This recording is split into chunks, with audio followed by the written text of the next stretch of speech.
Let me just give you 5 quick items to make sure that you get the maximum result. Real simple, I'm gonna do it real quick because we gotta finish. The difference in people, the difference in performance, the difference in the final result, the outcome. Is it usually dependent upon skill? Is that what makes one person better than another, yes or no? How many have seen someone with unbelievable innate skill get wiped out by an athlete, a person, a business individual who clearly had less skill? How many have seen this happen? Say aye. It's our ability to maximize. We said on day 1, leaders are what transform organizations. You want to grow this company, you want to transform this company, leaders do it. A leader doesn't mean everybody else follows you. It just means that you have a higher what? A higher standard than anybody else does. What'll make you the leader is when you have a higher expectation, not of other people, anybody can do that, of whom? Of yourself. So if you want to know what does it take to take things to the highest level, what's going to take to change my business permanently, not temporary, you can go home and you can install some of these strategies, skills, tactics, tools, insights, and see a significant change. But if that change is going to be a lasting company of value that keeps growing, then the things you've learned here have to become the standard for your organization, not something you did for a period of time. Whenever you look at somebody and say, why are they more successful than anybody else? It's always because of step 1, they've raised their standard.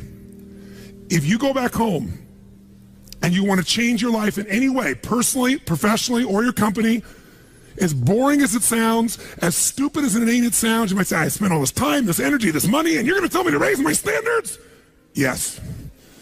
Because even though that's not sexy, it is the only thing that creates lasting change. You can go on a diet and you can lose weight, but what will that person eventually do? They'll go where? Back, unless they raise their standard. Now that sounds so trite and stupid and positive thinky or old school. But the truth is, it's the truth. So maybe I can language it in a way that's more compelling to you or more simple. What does it mean when we say raise our standards? It means you turn your shoulds into musts. The difference in people is that they turn their shoulds into musts. The things that you used to say I should do, you do your shoulds when it's convenient, when it's comfortable, when it goes your way. But when something is a must, not to other people, but a must to you, do you find the way to get it done, yes or no? So the difference in people is what's their must, or another word for that is what's their standard. Every person in this room right now, our bodies are a reflection of our physical standards. They are not a reflection of our desires. Most people have a desire for more energy or a better body or a stronger body or a more fit body. We don't get our goals, we get our musts. The ones that are the musts become how you are. And guess what? It shows up in your rituals. When it's a must, you have different rituals, different things you do consistently when you must have your body a certain way than you should or you'd like to or you ought to. How many follow what I'm talking about here? Say aye. So whether we want it or not, the only way to change your body long term is change what the must is for you. Now, I'm not telling you what it should be. Who the hell am I? I'm just saying maybe it's time for you to take a look. Because many times you set the standard a long time ago, or you lost the standard completely because most of us base our standards by our environment. Who you spend time with is who you tend to become. So if everybody around you is gaining a little weight, or everybody around you is, constantly tired, after a while, even if you had high energy, you don't want to make fun of them or tease them or make them feel bad. So gradually, subconsciously, you lower your own standard just a little bit. And that little bit is that old metaphor, overused but true. You take a frog and put him in boiling water, what's he going to do? Jump right out. But if you put him in and turn the water up real slowly, over time, it'll boil to death. That's most people's lives, isn't it? And it's usually because you haven't remembered the power of who you spend time with. Who you spend time with is who you become. So one of the things that's great about this 5 days is you found people from all over the world who are all absolutely committed to go day and night and day, literally, sometimes with food, sometimes without, but whose standard was, I'm here to maximize who I am, what I'm about, what I'm going to take home, what I'm going to create. That raises your game. Remember, play against somebody you're better than, your skill's going to go down. Play against somebody better than you, just to stay on the court, the game has to go up. Want to change your life? Raise your standard. Want to Raise your standard the most, get around where it's better. Surround yourself with people playing the game much higher than you are. So just to be around them, your game has to rise. That's part of what we try to do. When we come into a company, we create that by raising the standard amongst them. Or you got to do it by yourself, but you got to do it. How many agree with me on this? Say I. And it starts with whom? It starts with us. So raise the standard. I remember when I met Michael Jordan for the first time, and it was while he was still with the Bulls. And I asked him, I got a chance to do some coaching a bunch of people, and I think I introduced him because of this. And I said, Michael, I said, how is it you do this? I mean, you're the best that's ever lived at this stage. Got to ask the same question of Wayne Gretzky. And interesting, Wayne Gretzky, I'd read someplace and he gave me the same answer. I asked him the same thing. You're not the fastest. You're not the strongest. You're not, you don't, how is it you're the great one when you're not the fastest, the strongest, the quickest? And he said, well, Tony, I appreciate the compliment, but he said, I think one of my advantages is most people skate to where the puck is, and I skate to where the puck is going. The power of what? Anticipation. He knows the pattern. With Jordan, his standard was, I asked him, he said, Tony, everybody, I said, what makes you the best? Is it natural ability? Is it talent? Is it skill? Is it God-given? Is it strategy? What is it? He said, Tony, I think I can say this to you without it sounding like hyperbole. He said, I have got unbelievable natural skills. But he said, study my history and you'll know why I am who I am. I did not make the high school varsity team when I was a sophomore in school. High school, I got cut. He said, I had a lot of natural talent, but the greatest gift of my life was a coach who said, you're not on the team. And I looked at him, I laughed at him. I said, you got to put me on the team. I'm the most talented guy out there. He said, no, you're not. He said, you have a lot of natural talent, but you have no heart, no absolute commitment, no real drive. You're not on my team. And it just crushed him. And finally he negotiated and he said, look, you want to be on my team next year? Simple. Meet me every morning before school for a one-on-one practice, and I'll take this raw talent and I'll teach you discipline. I'll show you how to raise your standard. And if you show up the whole year, I'll guarantee you a spot next year. And if you don't, probably the same outcome's going to happen when you try out next year. He couldn't believe it. And guess what? Most people don't know. Michael Jordan got up every morning and drilled and drilled and drilled and didn't get to be on the team. And next year he was on the team, and he was not only good, he was great. Guess when his career exploded? When he lost again, championship to Detroit. And he was on the bus. He said he was crying in the back of the bus, physically crying, pissed off at all the other players that they hadn't done their job. And something inside of him snapped and realized, crying, whining, blaming everybody else is not the problem. I need to raise my, because he realized that's what did it for him originally. And you know what he did that year? He lifted weights like never in his entire life. He decided he was going to dominate every person, every floor, every place, every spot in the country. He's going to be stronger than anybody. He practiced like he'd never practiced in his life. And oh, by the way, he won how many NBA championships? How many in a row? 3. Retired, came back and won how many in a row? 3. Never anybody in history would even dream of such a thing, especially after retirement. That's the power of raising your standard. But guess who he competes with? Michael told me one time, he goes, Tony, if I competed with other people, I wouldn't be who I am. He said, my competition is with the best I can be. They're trying to compete with me. That's why I beat them. Because they're competing with where I am. But I'm competing with where I can be. Think about that mindset. Think how your life would be different if you raised the standard of what you expected from yourself, not your people, yourself, to that level, how things could shift. It's all about changing your shoulds to musts. It's all about going back and saying, this is how it's going to be. It's like when Gary Vee was here and he was guys were saying, man, I'm working so hard, man. I work from 9 to 6. He goes, yeah, what are you doing from 8 to 2? 8 p.m. to 2 a.m. That's when you master your craft. I always say to people, it's what you practice in private that you'll be rewarded for in public.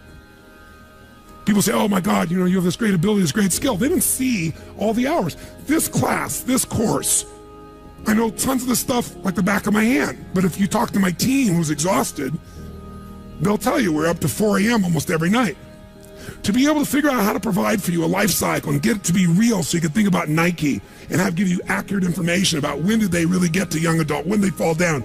We had to make phone calls, read financials, do all kinds of stuff. We did all that stuff. We were doing all these things and we've accomplished so much, and I figured out how to make it even better. That level of commitment is what makes you great at what you do and gives you that little edge that makes you stand out from everybody else. And that standing out is what makes somebody absolutely own an industry or brand themselves like nobody else in the world. That process is what this is about. Raise your standard. When you got to go home, you got to say, where are we going to raise the standard? What am I going to take that's been my should and make it absolute must? Where are we going to do that as a team and how are we going to pull it off? Now, who here has ever, by the way, your income right now is a result of your standards as well. It's not the industry and it's not the economy. Who here is making more money today than you made 10 years ago? Let me see your hands. How many feel like it's not enough today? Let me see your hands. And how could that be? Real estate's so cheap now. Computers are cheaper than they were then. You get so much more for your money. Because once you achieve a level, who knows what happens? You immediately, you close the gap, you create a new gap. That's because that's what makes us grow. Who's willing to go back to where you were 10 years ago? Not many. Some of you would be because it's gotten worse in the last 10 years for you. But the majority, there's no way. See, once you're fortunate enough, if you don't like cleaning house, once you're fortunate enough to have somebody clean your toilets, you will not be doing that again. Unless you like that. You'll find somebody who loves cleaning toilets and you will pay them handsomely. Because now to go back and do that, once you've had the privilege of not having to do that, it's a different game. It's a gross metaphor, but who gets what I'm talking about here? Say I. Once you have a must, you find a way to get to it. Every one of you in this room is earning what you must earn, not a dime more. Don't get me wrong, you might have big goals, big desires, but it's not a must for you. Because even when the economy crunches, if it's a must, you will find the way. How many agree with me on this? Say I. See, when it was a must for me to get at one level, I did. I remember it was a must for me to finally make $1 million a year. I had my son Jarrett going to be born. I swore I would never have a child unless I was financially set, and I wasn't financially set. And he was on his way. I went from $38,000 a year to making $1 million a year in the next 12 months. That was all BS. In my head, I thought all my growing up, all the pain was because my parents fought because there was no money. They would have fought anyway. Because I believed that, though. I raised the standard, made it happen. And then I made $1 million a year for 7 straight years. Even though I built 5 more companies, even though I was helping more people, I made the same amount of money. Guess why? That was my must. At some level above that, seemed greedy. Now, it wasn't like I had this incredible lifestyle. I owned a magical home. I had this place called the Del Mar Castle overlooking the ocean in Del Mar, California. But I was on the road, staying at the Ramada Inn in Milwaukee with shag carpeting and smelly, dead animals on the wall on my birthday. And my maid, she's back at home in the castle going, "Oh, Mr. Robbins, happy birthday. Oh, I can't help thanking you. It's so wonderful. Oh, Mr. Robbins, it's so beautiful here. I was sitting out in the jacuzzi overlooking the ocean. Oh, yes. Oh, I've lost 22 pounds. I can't tell you. It's been so amazing. I get on your Stairmaster and I watch Oprah. I love your gym, Mr. Robbins." And I'm thinking, she's got a multi-million-dollar lifestyle. How many can relate to this in some way, right? So I went from 38,000 to $1 million, so I changed my income. It became an absolute what?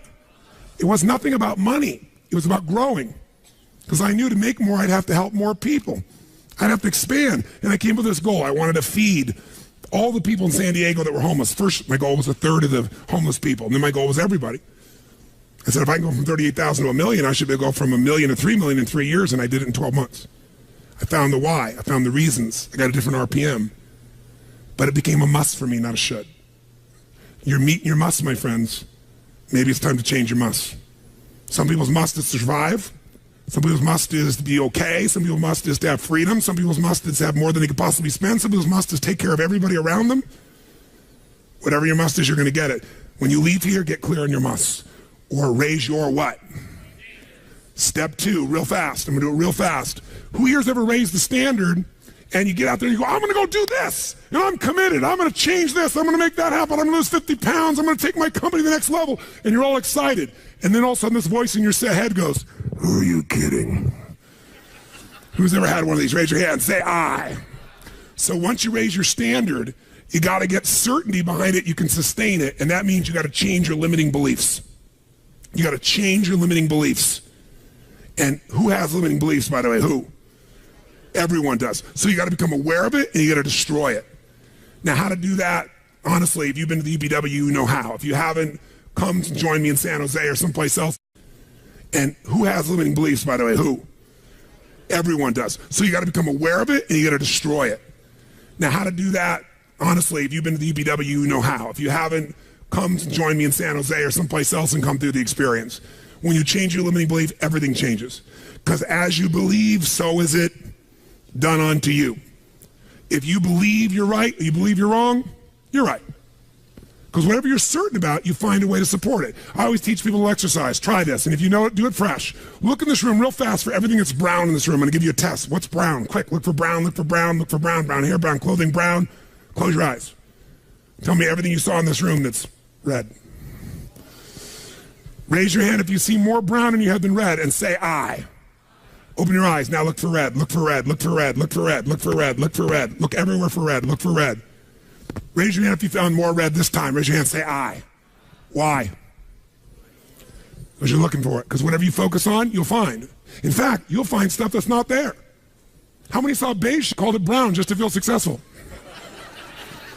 How many saw burgundy, called it red just to feel successful? See, once you believe something is a certain way, out of your need for certainty, you'll change things to meet that belief. Let me show you in 2 seconds flat why the rich get richer and the poor get poorer. I call it the success cycle, real fast.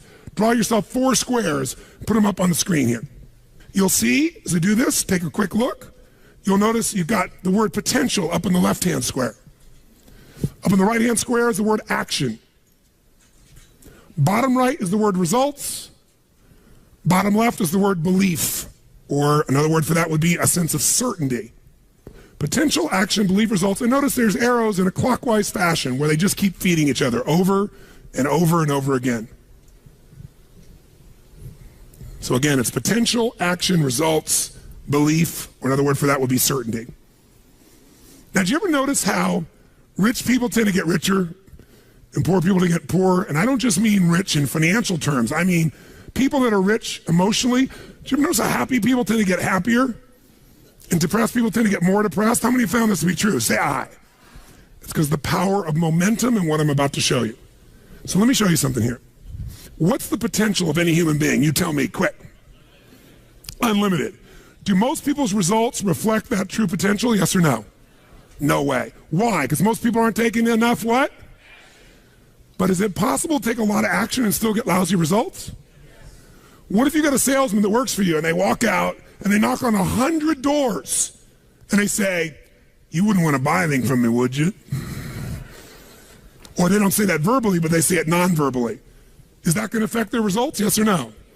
So it's not enough even to take enough action, because when we believe it's not going to work or we're uncertain, does that affect how much of our potential we tap? Yes or no? See, if you don't think it's going to work, you're not going to put out a bunch of your energy when you think it's going to fail. And by the way, when you're not sure, you tap little potential. Do you take little or a lot of action? When you're not sure, when you think it's not going to work, you take massive action or little action? Now, when you take little potential with little action, what kind of results do you get? Little lousy results. And when you get lousy results, what does that do to your belief? You go, see, I told you it wasn't going to work. Told you it was a waste of time. And then, by the way, when you have less belief, how much more potential do you take? More or less? If it's possible, you tap less potential, more or less action. Less. And what happens to your results? They get even what? And now they got worse results. What's that do to your belief? And by the way, now you see the current economy. Isn't it true? Everybody out there is going, oh my God, the results are so bad, it's going to get worse in the future. So I better pull in my horns, there's less potential, so I'm not going to push as hard.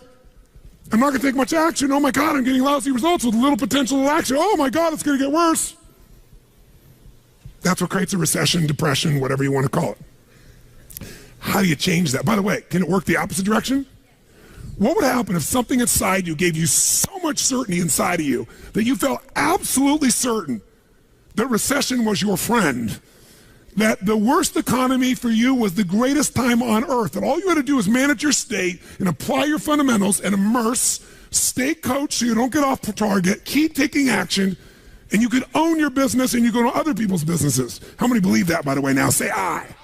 When you have that kind of certainty, are you going to use more of your potential when you go home or less? Which one, my friends? Are you going to take less or more action? When you are certain and you use lots of your potential with massive action, what kind of results do you get? Massive action gets massive results. What kind of belief do you get now when you get better results? You go home, you use your core story. You go home and you take one of these techniques, you get a different response. You go home and you stimulate a new source of profit or income. You go home and you add a service. You go home and do anything.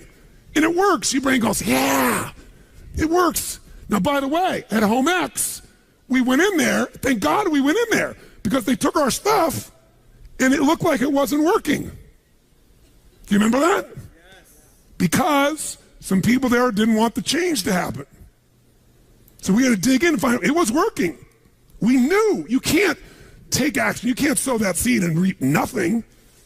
So we uncovered what was really going on. You're going to have to watch for the same thing, depending upon the size of your organization. But bottom line, when you get great results, belief gets stronger. Now you're totally certain. Are you going to use more or less potential, my friends? Which one? More. You're going to take even more what? Going to even greater what? Even more certainty. And now what happens to your business? Boom, boom, boom, boom, boom, boom, boom.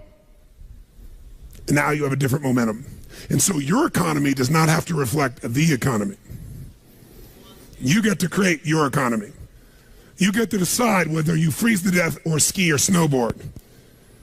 It's winter, but you can have the best time of your life. It could be a sunny, beautiful, magical time. But what you got to do is you got to manage this process. In order to do it, you got to change your limiting beliefs. And this week has been about doing that by giving you so many tools and examples that you'd be immersed. But I promise you when you go home, all this is going to be tested. A, because all the stuff that's waiting for you after being gone for 5 days. B, all the people there you work with, their limiting beliefs, whether you have one employee or two because you're an army of 1 or 2 people, or whether you got 10,000. And so you have to be able to implement. This, by the way, is, I'm not here to sell you, bring us in if we can help. Do you think we could help? Yes or no? Yes or no?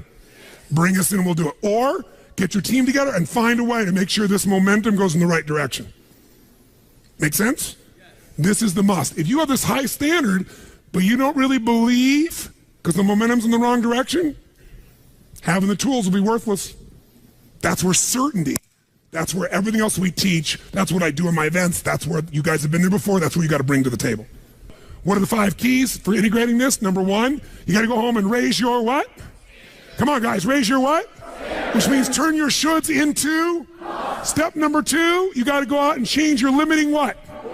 Find anything that's limiting you and destroy it. What's the fastest way to destroy it? You can do it very quickly by producing the results in your mind over and over again. Or, why do you think I get people to walk on fire? Because they think it's impossible. When they walk in this fire, mentally you might say, oh, I can do it. But when they get in front of that fire and it's 2,000 degrees burning hot coals, it gets their full attention. And suddenly they have a state change. And when you get yourself in a state where you can storm through fire, it's not about fire walking. The state you're in to get yourself to walk across fire is the metaphor for anything that used to stop you, the fire of your life. And by the way, when you cross fire and you're on the other side doing something you once thought was difficult or impossible, it's that easy, your brain goes, what else can I do that I thought was impossible?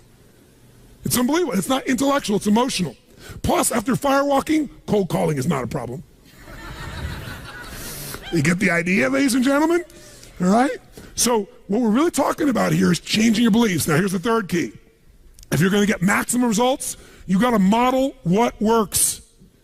We brought you for 5 days and nights here, models of what works. Go back and get them. Now, here's where the challenge is. How many got tons to do in your normal list of things to do when you go home? How many got a lot to do? Say I. How many have a lot of outcomes you got to go after? Say I. How many have the same amount of time you had before? Say I. So in your business, if you need something to get done, you get it done because it's an absolute what? Or you hire someone to get it done. Hire us, hire someone else, get somebody inside. But are these things you're going home with musts or shoulds? Which one? Do whatever it takes. You say, I don't have the money. You don't have the money not to. Forget us. Hire somebody as an individual who knows what they're doing and put them in there. Leverage yourself. The only way you're going to get the game bigger is by taking a little bit of what, my friends? Risk. But that means get yourself some resources. Be resourceful enough to get the resources. What's great about this? What is this opening? What is this creating? What's possible? What have I not seen? This is going to make me see. What have I learned from this? What can I learn from this? What am I willing to do to still have it the way I want it? That's the 4th step. You intensify, and you innovate. And then there's the final 5th step. And that 5th step's really simple, my friends. And that is step up and give. Step up and give more than anyone else could possibly expect. The ultimate transformation happens when you stop trying to get and you start to give. Whenever you're at your best, you're giving. I remember so vividly driving in my car, my Volkswagen Bug, and I was struggling, and I was 19 years old. I was driving on a freeway in San Gabriel Valley, the 210 freeway, I'll never forget. And it's midnight, and I'm frustrated, and I felt like I tried everything, and I had these big hits, like the one you just saw, and nothing was going my way, and I was frustrated, and I kept thinking, how come I'm not getting what I want? And all of a sudden, it just hit me on the freeway. I pulled over the side, it was almost midnight, no cars really around, grabbed my journal, and I wrote, I still have the journal to this day from when I was 19 years old, full page, and I wrote, the secret to living is giving. And I realized why I wasn't doing well. Because I all focused about what I wasn't getting. I was not focused on what I was not giving. And the whole game changed.